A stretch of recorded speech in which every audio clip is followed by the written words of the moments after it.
guys. So let me tell you about myself, why I'm teaching this course, and what my plans are for the future of this class. So I was born in China in 1976, but when I was 6, my family and I immigrated to Toronto, Canada, and my family was poor, but I worked really hard. I got a full scholarship to go to Yale University, and I was really thankful to my teachers and the opportunity to empower myself for education. So after I graduated from Yale with a degree in English literature, I returned to China, and I've been ever since working in education, doing everything I could possibly do in order to promote education reform in China. And I've worked various capacities. I've obviously worked as an English teacher, but I've also worked as a principal, curriculum director, a teacher trainer. I've worked in all levels of education in China: kindergarten, primary school, junior high, high school, university as well. 3 years ago, I got hired at this school that I'm at now, a private school in Beijing that helps students go abroad.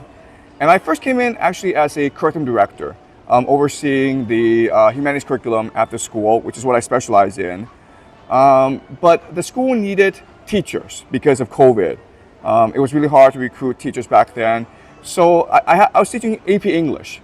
And it was my first time teaching advanced placement English. I really didn't know what I was doing, so I just thought that we would just read a lot of books. So the kids and we read Julius Caesar, Paradise Lost, Virginia Woolf, Dante Divine Comedy, the Iliad, and the kids loved it, and I loved teaching it. So in the second year, I built a great books program at the school.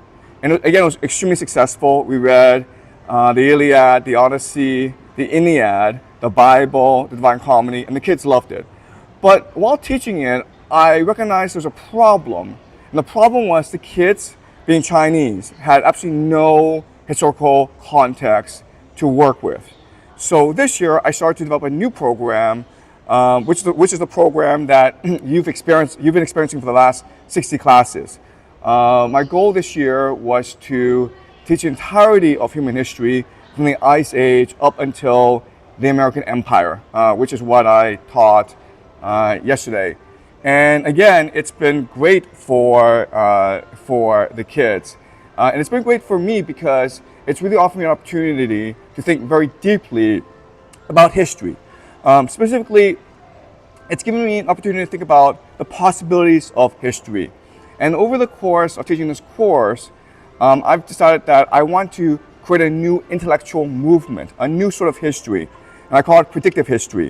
And the idea is that in the future, I hope that history is able to accomplish 3 major goals. The first goal is to connect the events of the past into a coherent story.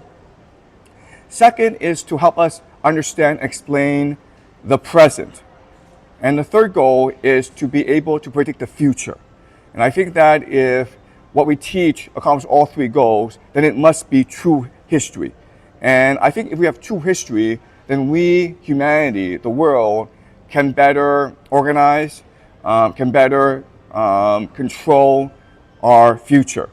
And that's my ambition. As you can imagine, I was deeply inspired by the works of Isaac Asimov. As a young boy growing up in Toronto, Canada, I didn't have that many friends, but I read a lot of books. And one of my favorite series was the Foundation series.